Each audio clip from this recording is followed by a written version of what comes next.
Welcome to Isal Engineering YouTube channel. I am Engineer Kidana Mariam.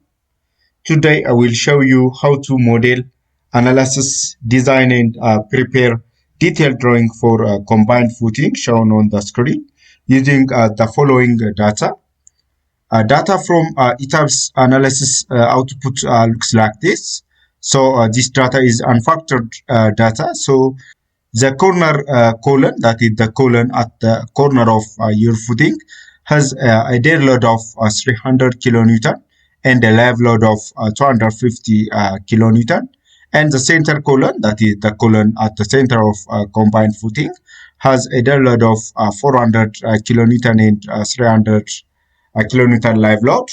And from geotechnical data or from that of soil report, we have a bearing capacity of soil that is 200 kilonewton per meter square and a permissible settlement of 25 millimeter, and factor of safety is 3.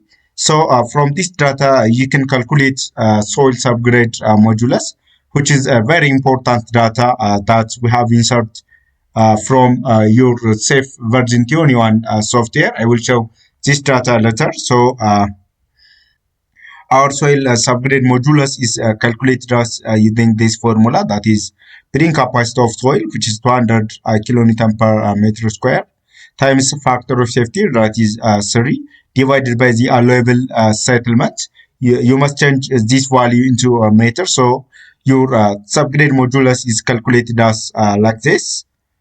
Watch this video up to the end, since the last point is a game changer. Subscribe my channel and share this video to structural engineers, site supervisors, contractors, civil engineering instructors, and students, clients who need a structural plan. Let's dive into this important video. First of all, I would like to say something about combined footing. As you see from the screen here, we use a combined footing when the distance between two columns is very small, and when the bearing capacity of soil is low. And the last point that we have used combined footing is if the footing overlaps each other. Let's start today's lesson by opening safe version 21 software.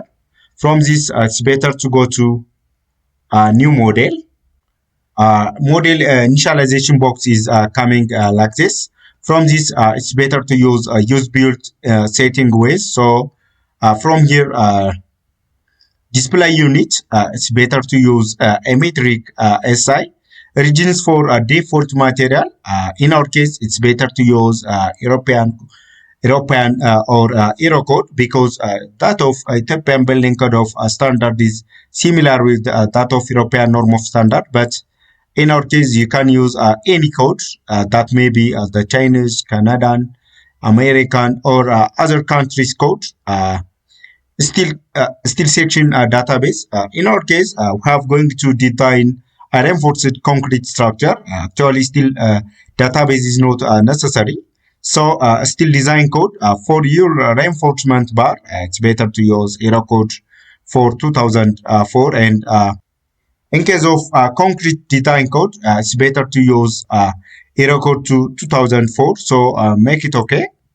After this, the new model quick template, that may be the grid template, is coming like this. So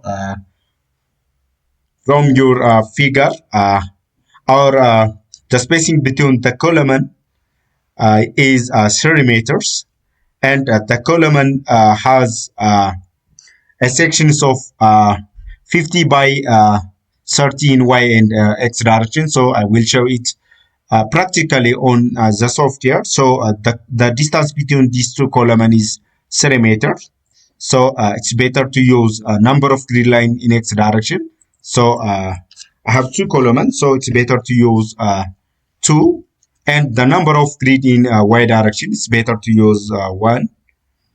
Spacing of grid in X direction, that is the spacing between the column, it's 30 meters. So the spacing to the Y direction is not necessary actually. So I have to use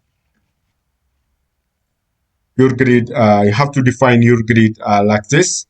After that, it's better to use grid only, but you can use these templates also. So it's better to use grid only and edit your design manually.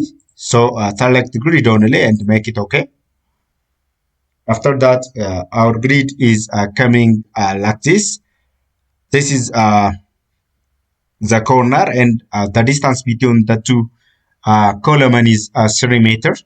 So after this, it's better to save your data. So going to file, save as, make it combined footing. Combined footing, there is a design before, so make it combined footing too to distinguish this design. After this, after saving your data, it's better to go to define your material. So go to material property. From here, I have two material property, that is concrete and rebar. It's simple, so I will modify it. So concrete C30 grade. So from here, it's better to change your material type, that is concrete, and unit weight. It's better to change to 25. The unit weights of concrete is 25. After that, a modulus of elasticity. It's better to use a modulus of elasticity for concrete. That is 40, 30. It's 33, 1, 2, 3. So modulus of elasticity 40 C 30 concrete grade this, and the other data make it as it is. After that, make it okay. So for your rebar, it's better to modify from here. So our rebar is a rebar type, that is 500 grade. So it's better to change this material to a rebar. After that, unit weights of rebar may be 78. So I have to use this value as 78 kilonewton per meter cube, and that of the modulus of elasticity for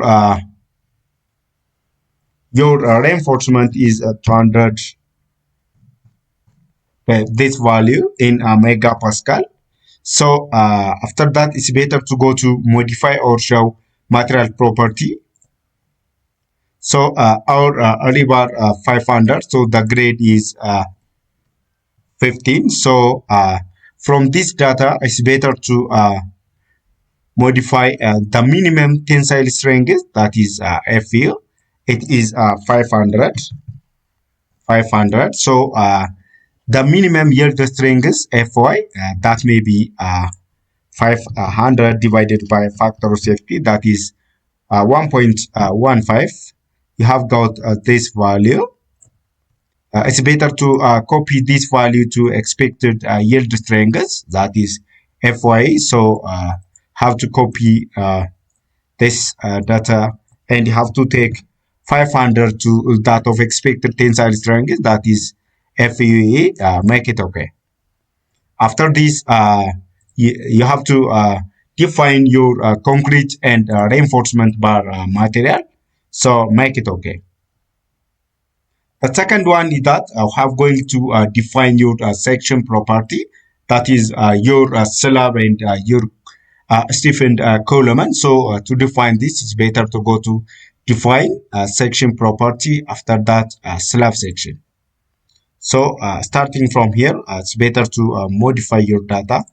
So it's better to delete this material. After that, go to slab, modify it. So slab 400 for initial design, and the material is C30 that we have defined before. After that, the modeling type is not a shell thin, it's a shell thick. So change this to a shell thick. Point is that property data. The type is not a slab, it is a footing. Make it footing rather than make it slab, make it footing. So our thickness is 400. So make it okay. From here, you can also define your stiffness column. So add a copy of. So make it column stiff. So after this, the material is similar, and the one you have to change only this, that is stiff. So you can use a similar thickness, make it okay. After finishing defining a material property and that of a section property, it's better to define your soil data. To define your soil data, I have to use this subgrade calculated value of subgrade modulus. So go to define spring property.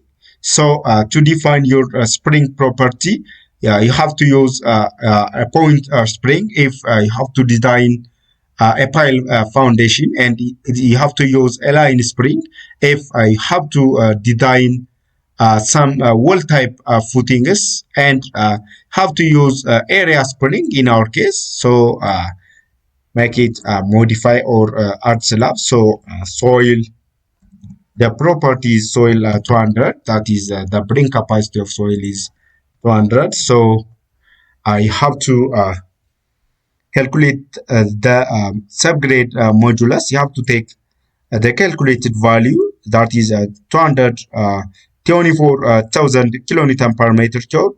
Have to take the data as it is, that is 24,000 kilonewton per meter cube. So you must click this or check this, that is a compression only. After that, make it okay.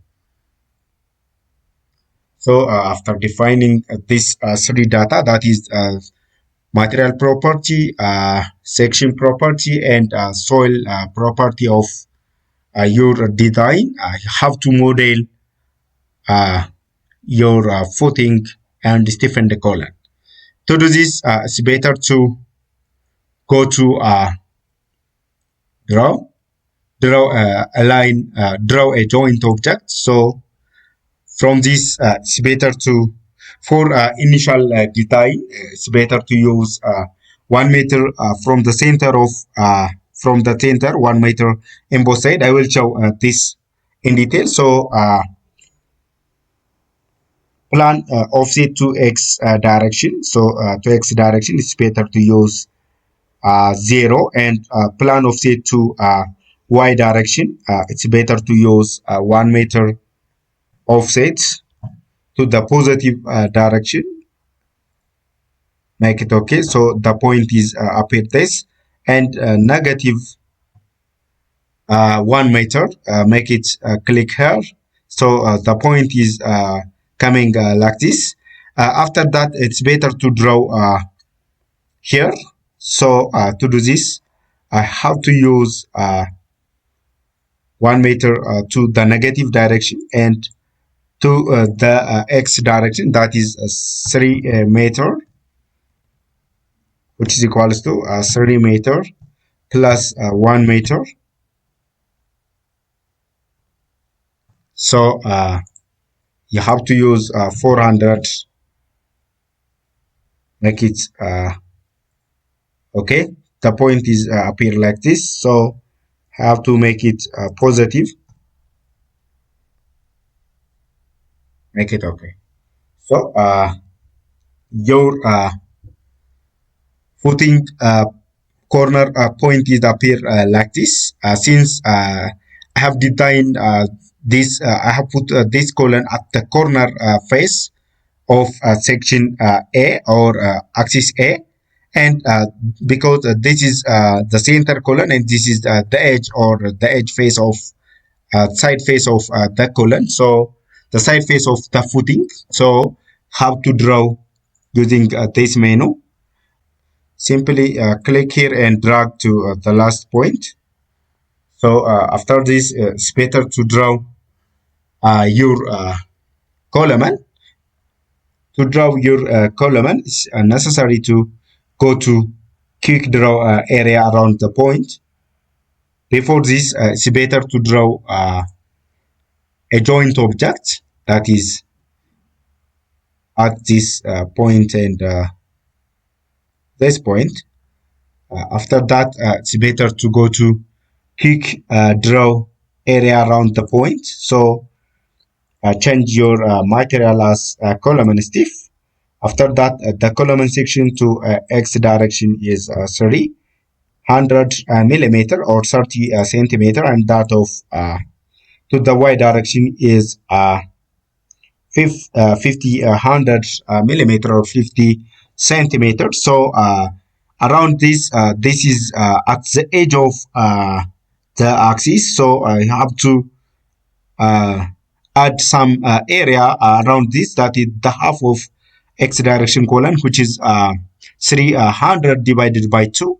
I will show this point. So first, it's better to draw this column. So draw your edge column at this point. It's better to increase the syllab section toward the negative direction, that is the half of your column, which is 150 millimeters. So to do this, it's better to go to click here, right click. So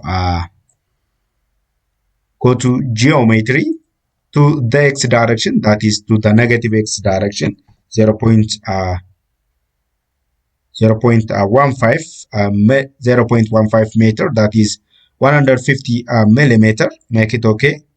So our slab is increased like this. So in similar way, you have to change, or you have to increase to the negative direction, your slab to the negative direction like this.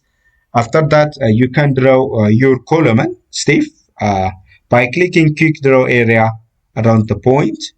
After that, similar data is put like this. So you can draw your column stiff.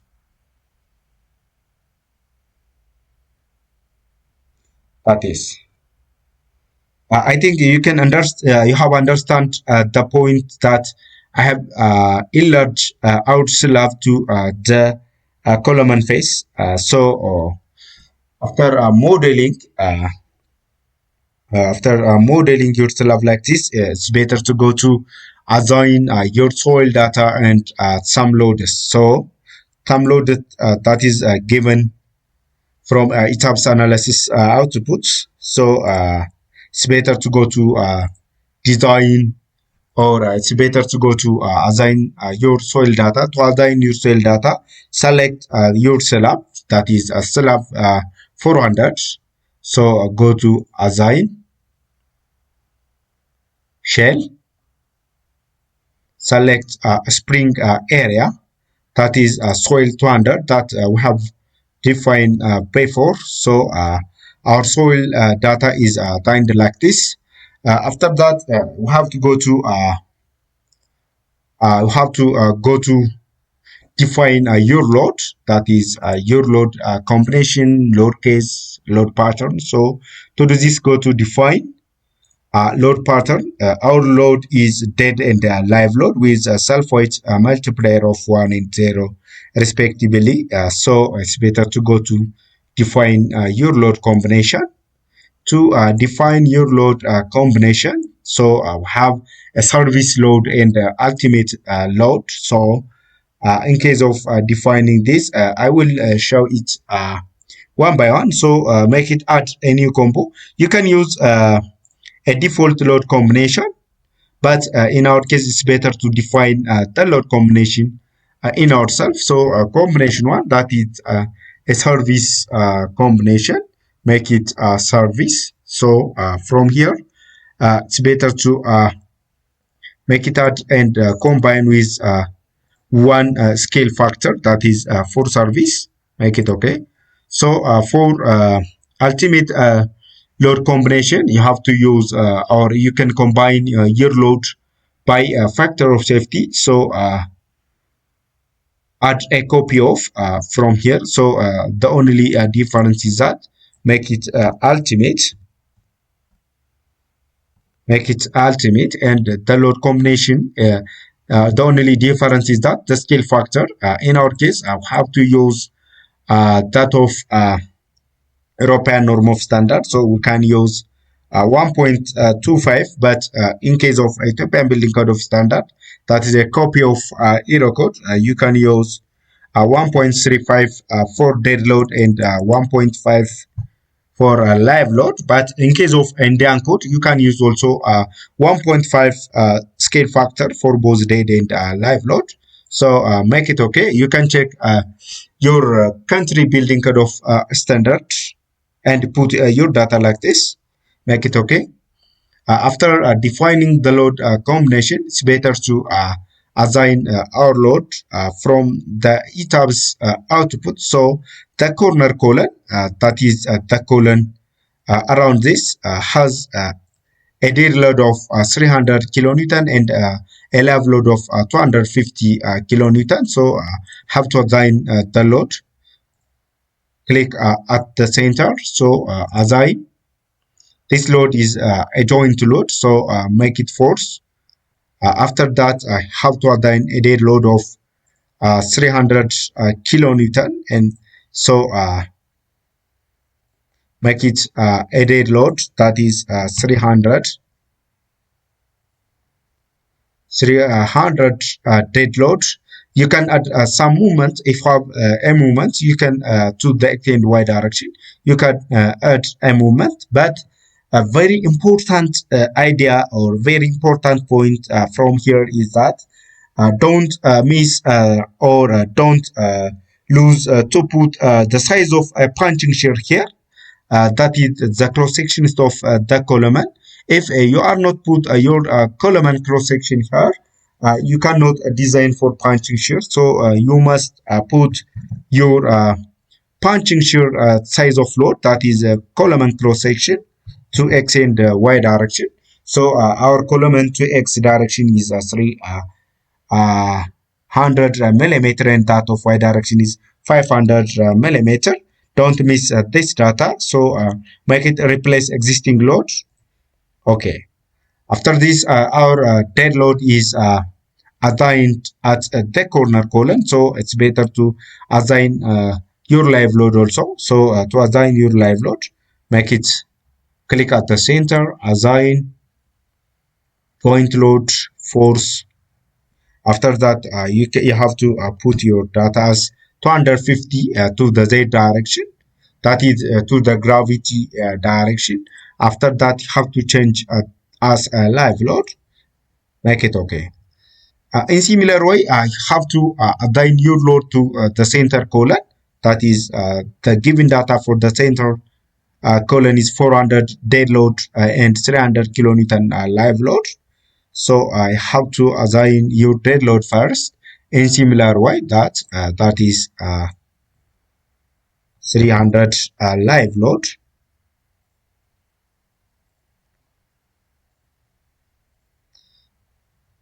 Three 100 live load, make it okay. After that, it's better to go to assign your dead load, which is 400. Make it dead. After this, we have add or we have assign your your load soil data. After that, it's better to go to analysis and design. So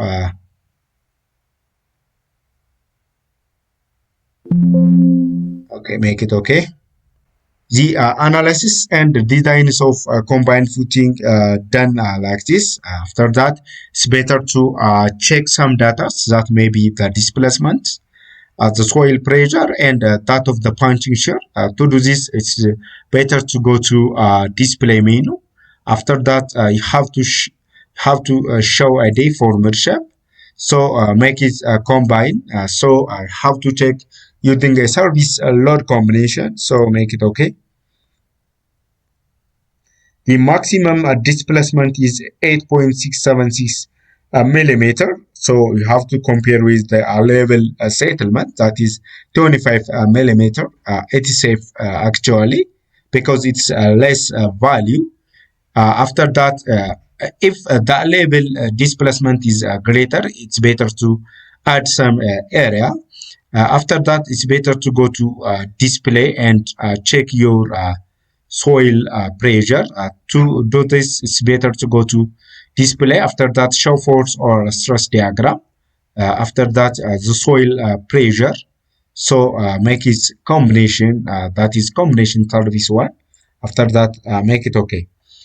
The maximum soil pressure is 208.235 millimeter, but the breathing capacity of soil is that 200 kilonewtons. So our design is fail in breathing capacity. So it's better to add some area. I will show it by unlocking the model. Before that, it's better to go to check your punching shear. If the punching shear is failed, that is above 1, you have to add some depths rather than adding area.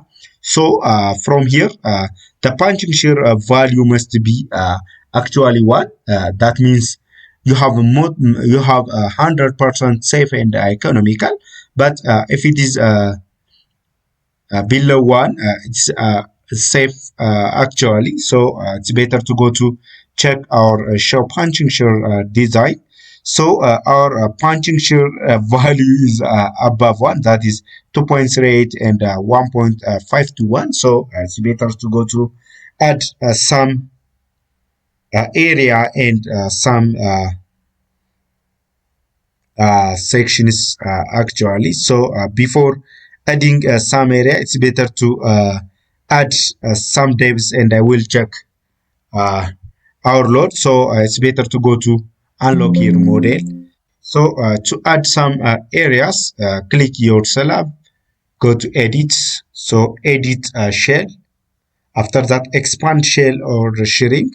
This is the one choice, or you can edit all these corner planes. But in case it's better to go to add some area that is 100 millimeter. Make it okay. So our slab is expand like this in both the four corners. After that, it's better to go to define section property. So slab section, it's better to add your slab to slab 500. That is adding the depths to 500. Make it okay. In similar way to the different column, that is 500.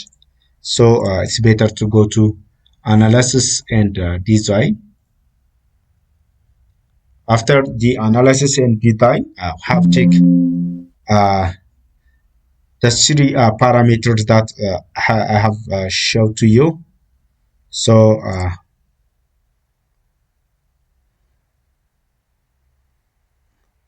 go to display. After that, make it a combination. That is the service load combination. So our deflection is good. After that, go to force soil pressure. So the maximum soil pressure is decreased to 121. So have compared with 200 kilonewton per meter square. It is safe now, but I will check the punching shear. So punching shear value, that is a decrease automatically. So our design is safe. After that, have going to detail, or I have going to check your reinforcement details. So to check your reinforcement details, it's better to go to unlock your model first, and have to add some design strips to X and Y direction. That is a 1 meter strip. After that, you can calculate reinforcements to 1 meter strip. To do this, go to edit, add or edit a design strip. So add design strips. So make it fixed. have to make it 1 meter to this is to x direction. Make it okay. So the design strip to the x direction is done like this. So go to design strip, go to edit, add design strip also. So you have to change the direction to y and the layer to b. After that, you have it's better to show your all your design strips. Show widths. The design strip is like this. So edit, go to add. Okay. Apply. After that, it's better to go to analyze, run analysis and design.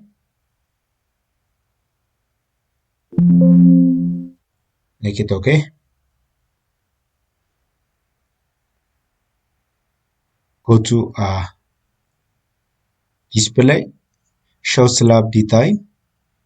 You have to use a strip-based method. So the top and the bottom reinforcement detail is like this, using area unit width. That means unit width means 1 meter width. So the maximum reinforcement to the top is 617.85 and to the bottom is 702.12. I have uploaded video how to calculate total number of reinforcement and spacing of reinforcement on designs of mat. You can go back to my video and check all the reinforcement detail.